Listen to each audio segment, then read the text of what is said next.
歡迎大家蒞臨今日由香港中華基督教青年會 Asia Organisation 研論學會香港合作舉辦，並獲得政府資訊科技總監辦公室贊助 ICT 校際辯論挑戰杯。今日嘅辯題為兒童網絡安全必須包括網絡過濾。現在介紹正反雙方隊員。首先正方為東華三院伍若瑜夫人紀念中學。為黎卓瑩同學，第一副面為嚴嘉怡同學，第二副面為劉國榮同學，副面為謝雅靜同學。反方為天主教南華中學，主面為張耀山同學，第一副面為梁永佩同學，第二副面為何影彤同學。黃信賢同學，現在宣讀比賽規則。今日嘅比賽採用4-3-3-4賽制，雙方主辯法定發言時間為4分鐘，副辯法定發言時間為3分鐘，雙方結辯法定發言時間為4分鐘。喺正反雙方結辯前，將有2分鐘時間給予雙方結辯準備。台上各辯員須於發言前先向主席示意，計時員將會鳴鐘及開始計時。辯論員須於鳴鐘後發言。喺法定時間終止前30秒，計時員會鳴鐘1下。喺法定時間終止時，計時員會鳴鐘2下。喺法定時間終止15秒，計時員會連續鳴鐘數下時。該隊辯即被扣分。扣分由第一下鐘聲開始計算，扣分制如下：法定時間終止15秒過後，第一個5秒將扣5分，而第二個5秒再扣5分，如此類推，不足5秒亦到5秒計算。所扣分數總和將會係該辯論員所被扣除嘅分數。請問雙方對比賽規則有冇問題？如果冇嘅話，比賽正式開始。現在有請正方主辯發言，有4分鐘嘅時間。準備好請向計時員示意。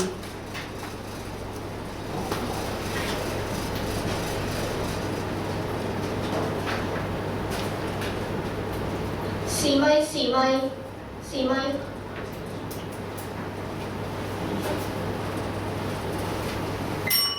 主席、評判、有方同學在座各位大家好。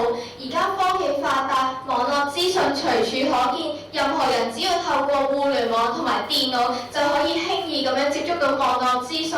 但係當中有好多不良嘅資訊，就好似例如含有暴力同埋色情成分嘅網站，或者有人覺得呢啲只不過係資訊嘅一種無傷大雅。但係重點係今日辯題嘅主角係兒童。根據兒童心智科主任吳四維指，成年人心智成熟程度遠勝於兒童，兒童缺乏成年人獨立嘅批判能力，佢哋難以清楚分析好與壞、對與錯。即使依家兒童唔主動探討呢啲不良資訊，但係只要有人惡意傳送，呢班心智仲未成熟，喺缺乏清晰嘅批判力底下接觸呢啲不良資訊時，佢哋只會被荼毒，影響佢哋嘅一生。根據中國青少年心理成長基地主任陶然表示，64%嘅兒童網癮患者都對黃色資訊感興趣。一旦喺冇家長指引情況下接觸，佢哋可能會做出模仿行為，危害自己同埋他人。再者，台灣兒童福利聯盟嘅調查指出，超過50%嘅兒童中意玩限制級或者輔導級等等嘅超齡遊戲。所以我軍認為，保護兒童網絡安全就必須包括網絡過濾。網絡過濾方面，微軟公司表示，過濾軟件係一項可以將未成年兒童唔應該接觸嘅網上內容阻攔嘅一項程式，包括色情字眼、淫褻照片、暴力鏡頭等等嘅內容。更會定期更新不良網站資料庫，過濾含有不雅甚至淫褻嘅內容，並設有瀏覽記錄，保護兒童喺網上嘅活動。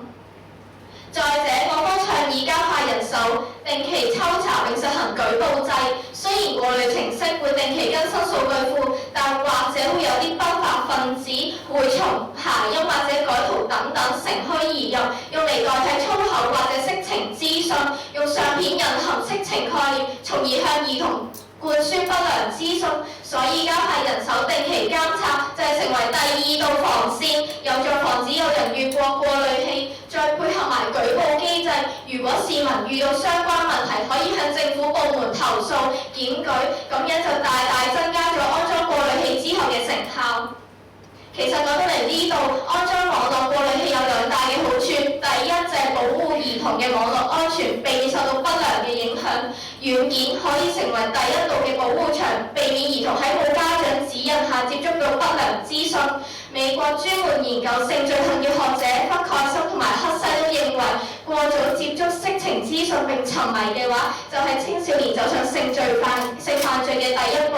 所以減少接觸呢啲不良資訊係有助兒童培育健康嘅心理思想。第二，家長可以以最快嘅速度教導兒童正確嘅知識，即使遇到改圖或者諧音等等嘅虛偽，兒童一旦接觸到呢啲少數有門嘅不良資訊，家長亦都可以從瀏覽記錄中得知兒童嘅網上活動，可以利用大人成熟理性嘅思維針對翻佢哋嘅情況，並以最快嘅時間得知，最快嘅時間保護佢哋。而家科技發達，網絡資訊隨處可見，但唔係全部都正面㗎。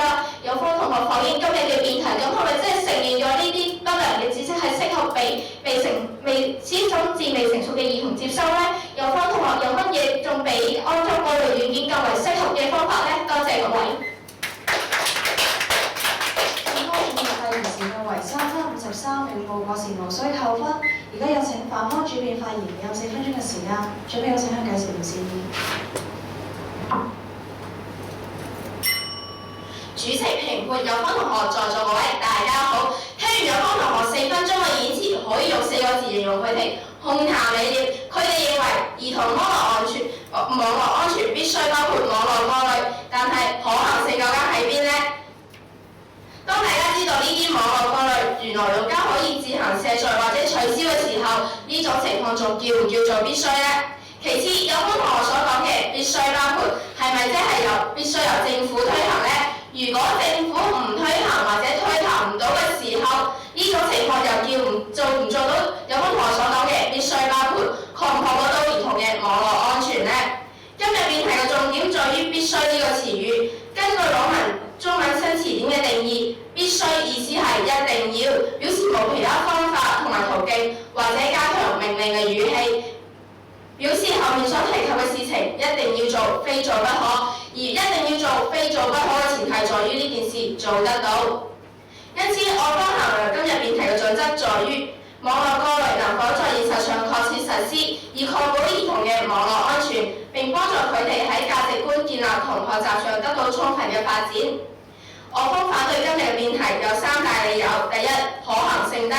歐洲曾經訂立加裝網絡過濾嘅政策，以確保兒童嘅網絡安全。但可笑嘅係呢個政策喺公佈當日幾個鐘頭之後就宣布取消。類似事件亦都喺中國大陸發生過。2009年5月19日，中國發布同埋資訊發布要求2009年7月1日之後喺本國生產銷售嘅個人電腦喺出廠時都應該預先安裝綠疤。同年6月30日，有關部門宣布延遲執行呢個政策。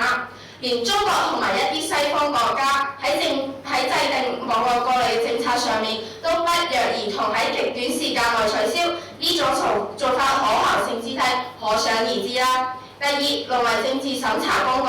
網絡過濾原意係過濾一啲不良嘅網絡資訊。在座各位細想，究竟何為不良資訊呢？除咗有方同學所講嘅色情、暴力、血腥之外，仲有冇其他唔應該俾人過濾嘅資訊過濾咗？網絡過濾程式600過濾政治敏感嘅關鍵字，例如梁生、中南海良知等。試問一下，過濾咗呢啲資訊，對保障兒童嘅網絡安全有啲咩關係呢？當一啲中央集權嘅國家假借過濾不良資訊為藉口，過濾政治敏感嘅資訊嘅時候，以圖達政治打壓嘅目的，呢種網絡過濾仲係唔係仲叫做必須呢？第三，網絡過濾僵化。局限兒童嘅學習創意，網絡過濾不良資訊與否都有一套識別嘅制度，但係呢種識別機制過於僵硬化，以致錯判誤判嘅機率非常之高。舉個例啊，圖片識別機制過於敏感，一啲毫無不良資訊、毫無不良意識嘅圖片都會造成錯判誤判，甚至連一啲國家領導人嘅太頭相都可能為該流成為色情照片。另外，數學題入邊有換摸球遊戲，但因機制將文字解讀成為換摸而歸流成為色情嘅關鍵字。上述例子僅屬於冰山一角，呢啲錯判誤判令好多唔應該過濾嘅資訊慘俾人過濾咗，嚴重局限咗兒童嘅眼界同埋發展嘅空間。因此，基於以上種種理由，今日嘅辯題絕不成立。多謝各位。下方主辯發言時間為3分51秒，無過時無需扣分。而家有請正安第一副辯發言，有3分鐘嘅時間，準備好請向有時示意。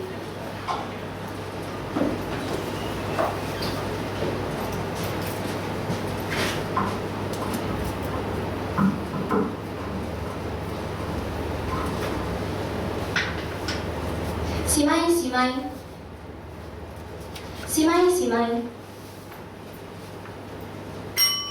在座各位大家好，今時今日網絡上面充斥住大量嘅不良資訊，我哋只要喺網絡上面搜尋18禁或者啲色情嘅字眼，就可以輕而易舉咁獲得相關嘅資訊。但係眾所周知，我哋今日嘅對象係一班心智未成熟，對於事物唯有好奇心，但又未有足夠判斷力嘅兒童。因此，今日網絡上面嘅不良資訊對於兒童嘅成長造成極大嘅威脅。根據《環球時報》2013年嘅資料顯示，英國10歲嘅兒童超過1/3都曾經接觸過互聯網上面嘅色情內容，有2/3更加承認過佢哋曾經手機上面睇過啲露骨嘅內容。而香港關注青年兒童發展小組曾經講過，兒童喺成長嘅階段入面，啲價值觀同埋行為容易受到所接收嘅資訊影響。如果兒童喺啲充斥流谷住資訊嘅環境之下成長，對佢哋嘅身心發展必然帶嚟深遠而負面嘅影響。例如認為一啲嘅變態性行為係正常同埋合理嘅。因此我哋今日都知道，要保護兒童嘅最好方法就係加入24小時貼身保護。但係問題係，我哋係咪真係做得到呢？事實上並唔係咁。因此網絡過濾就係第一道防線，去阻擋啲不良關鍵字嘅搜尋同不良嘅網站，減低兒童接觸不良資訊嘅機會。今日有方同學同我哋講，網絡過濾成效低，有漏洞。我先舉個例子啦，就以日本嘅數位藝術公司為例，佢將啲有害嘅網站成立咗一個嘅數據庫，並且成為過濾軟件。安裝咗呢個軟件之後，唔需要密碼就唔可以上啲有害嘅網站。喺2009年嘅時候，呢個軟件已經成功阻止咗2.6億個嘅有害網站。呢啲成效由方學你又睇唔睇到呢？由方同學。今日我哋強制安裝過濾軟件，已經大大增加咗呢個過濾軟件嘅成效。今日方學又同我哋講，如果實施咗呢個過濾軟件，就係啲政治敏感嘅詞語會被河蟹到喎。今日我哋實施呢個網絡過濾嘅原因，就係因為要阻止啲色情同暴力嘅不良資訊。如果啲政治敏感詞語被河蟹嘅話，咁咪因為某一啲嘅國家因為國情需要而自行安裝。不如問我哋今日實施網絡過濾嘅目的？今日另外有方同學要話網絡過濾會造成過度過濾，就好似一啲無關重要嘅圖片都會被過濾咁。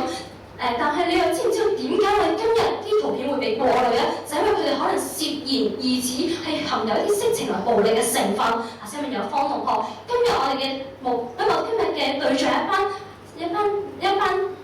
班佢哋判斷力低嘅兒童，既然係咁，我哋今日要將呢啲，就睇今日要將啲詐騙同埋疑似係不良資訊嘅資料過濾好咯，因為將所有資訊都擺上網上面，任由兒童接觸好呢？今日我哋都知道教育同埋打擊不良資訊嘅源頭重要，但係咪就等於我哋又唔需要網絡過濾呢？難道就唔可以雙軌並行？下面有方案，點樣可以100%保證兒童自行接觸不良資訊之後唔會受到影響呢？多謝各位。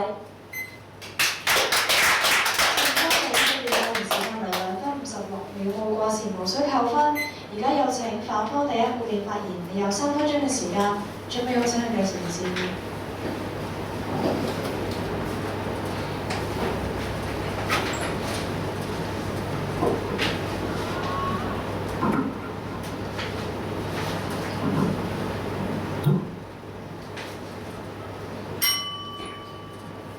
主席、評判在座各位大家好。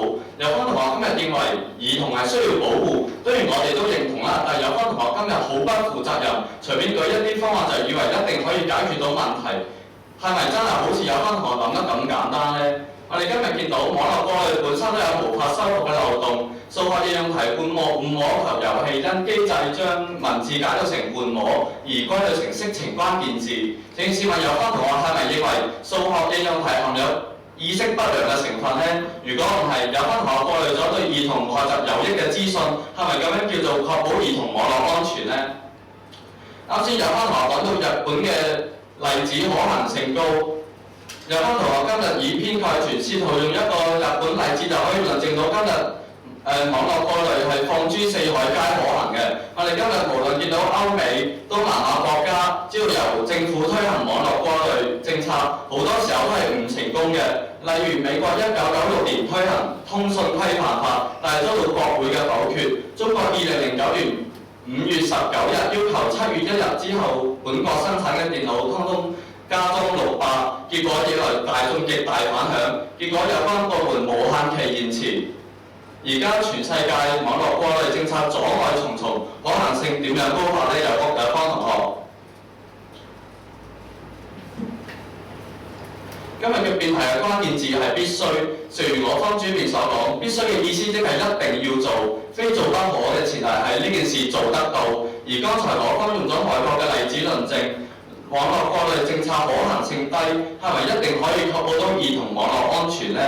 有關同學講到嘅不良資訊，只係包括色情、暴力、血腥等等。奇怪嘅係，網絡過濾程式600過濾咗良心、中南海、良知等對政治敏感嘅字眼，一啲對保障兒童網絡安全無關嘅嘢都俾人過濾咗。網絡過濾為咗成為咗某啲國家以過濾不良資訊為目的，過濾咗政治敏感嘅資訊。既然網絡過濾除咗會過濾色情、暴力、血腥嘅資訊之外，仲會過濾咗對政治敏感嘅字眼。既然政治敏感嘅字眼對兒童，究竟政治敏感嘅字眼對兒童有咩不良影響呢？如果冇嘅話，網絡過濾作為政治打壓工具，咁樣同確保兒童網絡安全有咩關係呢？就好似啱先一個網絡過濾程式嘅一個漏洞，網絡過濾程式就係我要搜尋一隻黃色鴨仔，但係黃色鴨仔我需要打個黃字，但係我因為打個黃字而被互聯網所過濾咗，令我揾唔到泡泡藝術家所設計出嚟嘅黃色鴨仔。呢啲又係咪網絡過濾所帶嚟嘅好處呢？基於以上種種原因，今日辯題絕不成立。多謝各位。今日嘅時間為3分05秒，過時無需扣分。而家有請正方第二副辯發言，你有3分鐘嘅時間，準備有請向計時人示意。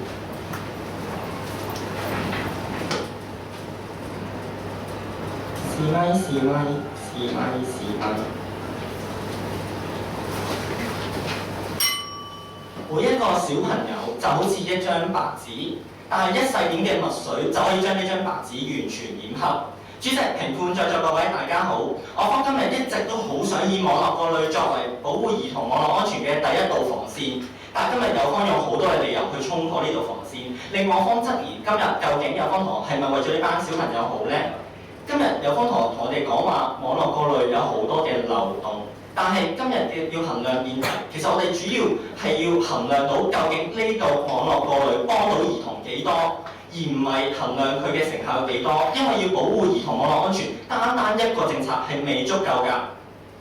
其實英國議會嘅保守黨議員佩里指出，家長對於兒童上網嘅安全性的確負有責任，但係最主要嘅原因係因為屋企未對內容設置過濾功能，同埋呢個政策英國已經實施咗強制性嘅網絡軟件安裝㗎啦，佢哋已經有74%嘅家庭係安裝咗過濾軟件，點解有方同學仲要質疑我哋網絡過濾嘅成效呢？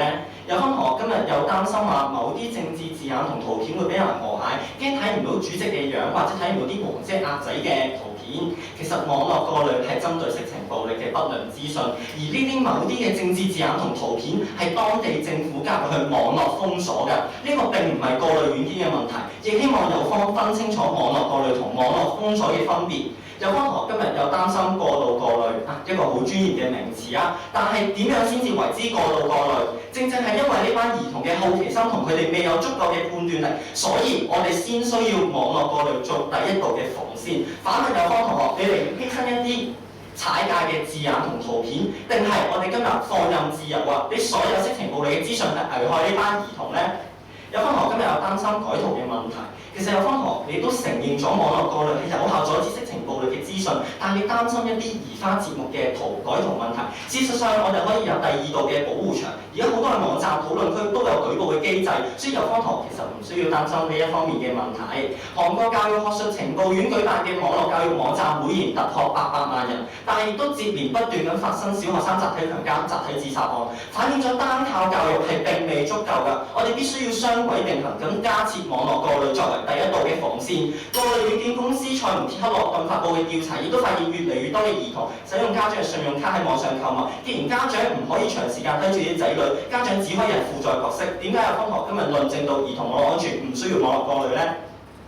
其實今日網絡過濾已經刻不容緩。比賽嚟到呢度，我方都好開心㗎，因為有方同學承認咗要包括網絡過濾。不過有方同學擔心會有漏網之魚。教育我哋一路都做緊，但係咪有咗教育就代表兒童網絡安全唔需要包括網絡過濾？係咪單靠家長就代表可以完全保障兒童網絡安全呢？多謝各位。正方嘅議員發言時間為3分0秒，互過時無需扣分。而家有請反方第二部分發言，你有3分鐘嘅時間，準備好請嘅時間。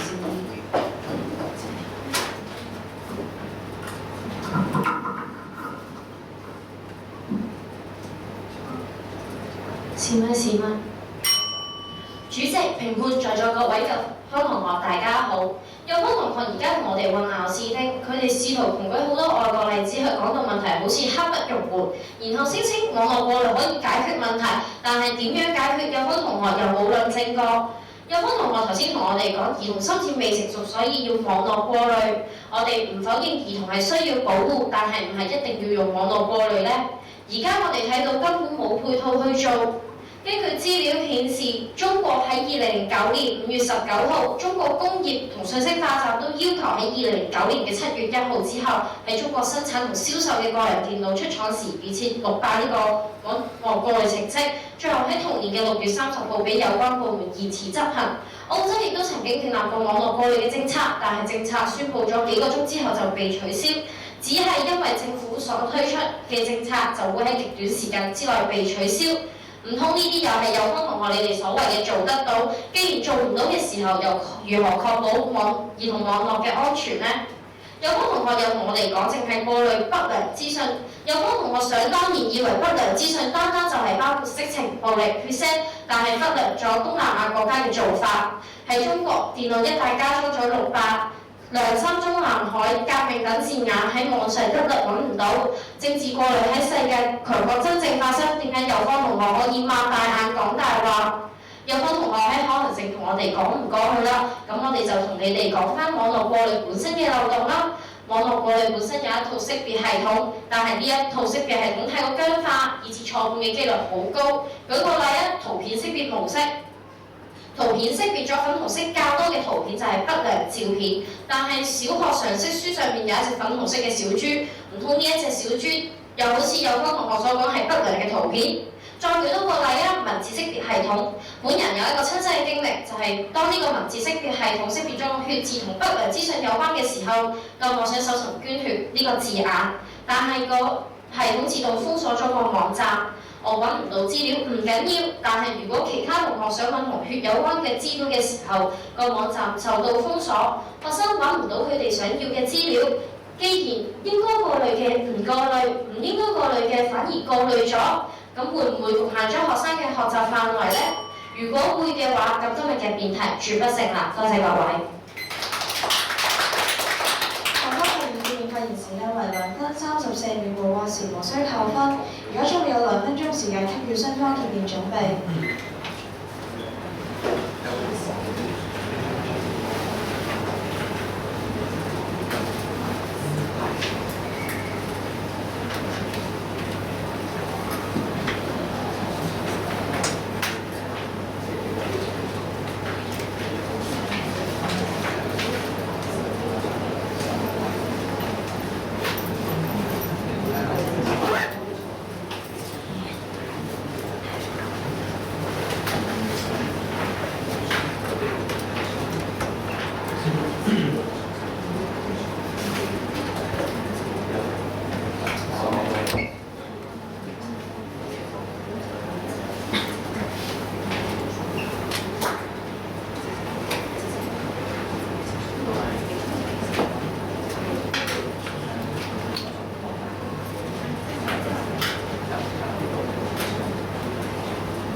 準備時間結束。而家由反方結辯發言，你有4分鐘嘅時間。準備好請向你示意。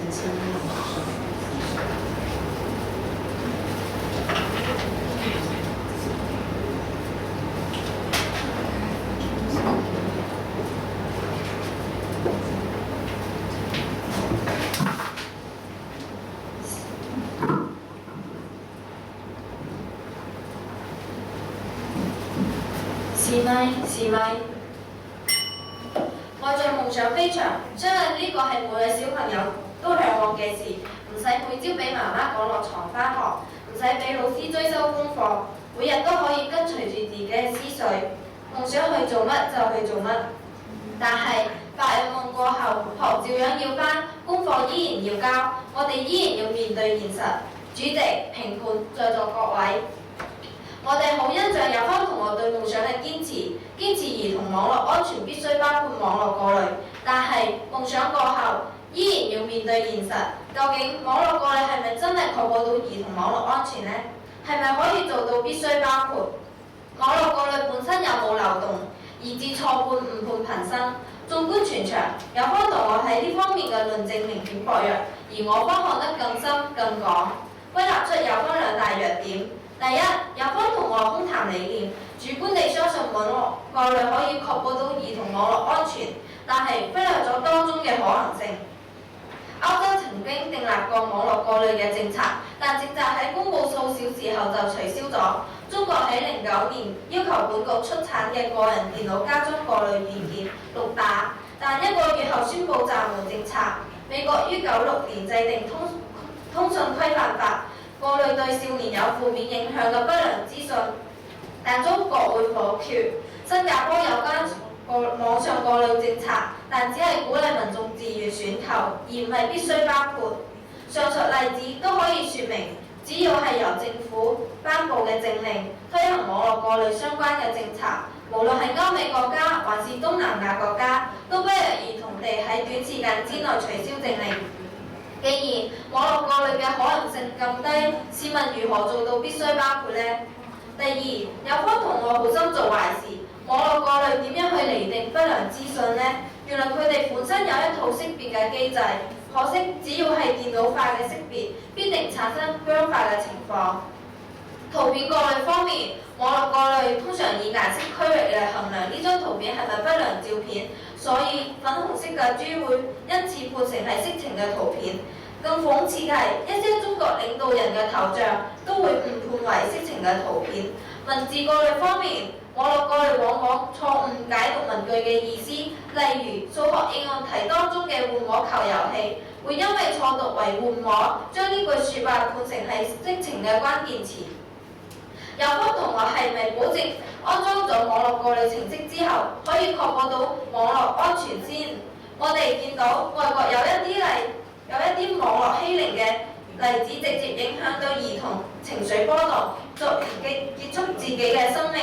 網絡過濾如何過濾呢啲惡意嘅批評同埋欺凌嘅事呢？既然過濾唔到，網絡過濾成效咁低。而網絡過濾方面都存在僵化問題，以致該過濾唔過濾，唔應該過濾就過濾嘅問題。試問如何保障到兒童網絡安全呢？剛才我所講嘅論點，無論係可能性還係網絡過濾存在嘅漏洞，都可以證明兒童網絡安全不一定必須包括網絡過濾。而今日嘅辯題最值得深思嘅係，究竟網絡過濾嘅內容除咗有關同學所提及嘅色情、暴力、血腥，係咪就冇其他呢？我哋見到一啲中央集團嘅國家利用網絡過濾嘅手段，將良心、良知、中南海等等政治敏感嘅字遮蔽，以圖達到政治打壓嘅目標。試問呢種網絡過濾與兒童網絡安全何干呢？因此，以上原因，今日嘅辯題絕不成立。多謝各位。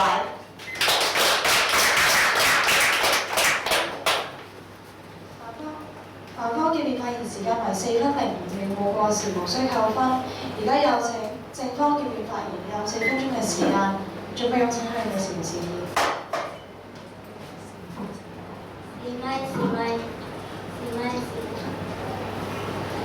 示咪。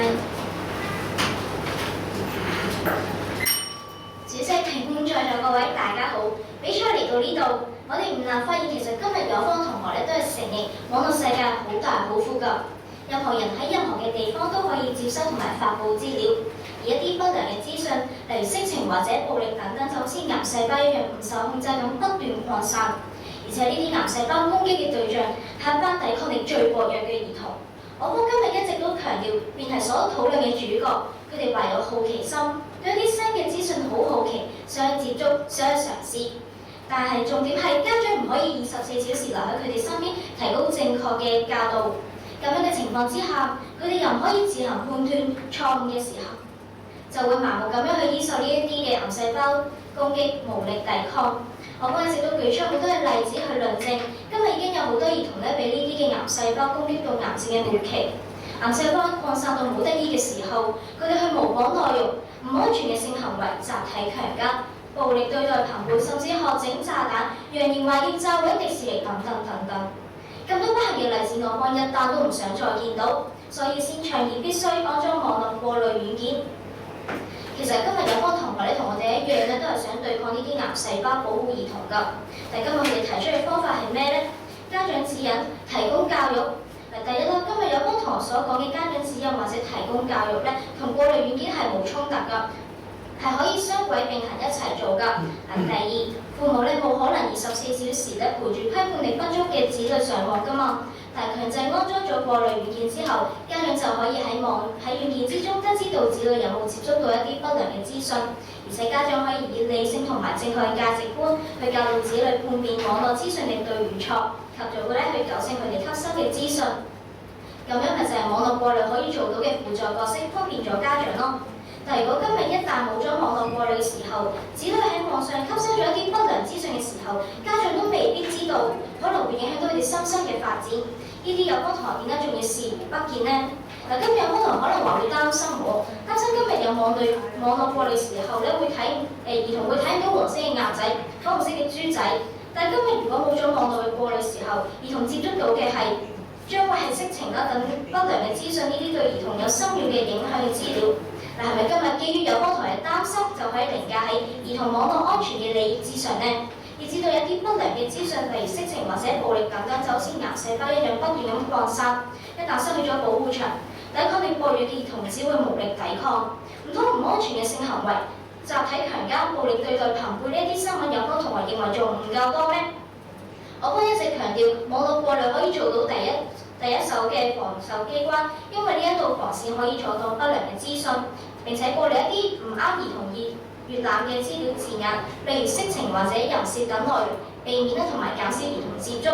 就例如數位藝術推出嘅過濾軟件由5月中推出至今已經成功阻擋咗2.6億嘅有害網站。呢啲成效點解有方你又睇唔到呢？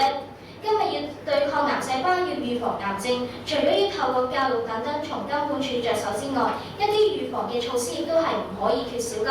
教育同埋行動雙軌並行先可以達到真正嘅有效。世界各地政府及教育部門多年嚟用多種嘅措施保障兒童，例如對書籍、漫畫、電視、電影都設定咗限制級別，禁止18歲以下嘅兒童去觀看同埋購買，目的咪就係為咗避免兒童喺心智未發展成熟嘅時候過度接觸呢一啲不良資訊咯。保護兒童嘅安全，試問今日互聯網喺發達嘅情況之下，網絡嘅安全又點可以忽視呢？唔用網絡嘅過濾又點樣可以保障到兒童嘅安全呢個效果呢？多謝各位。正當結辯發言時間為3分59秒，冇過時無需扣分。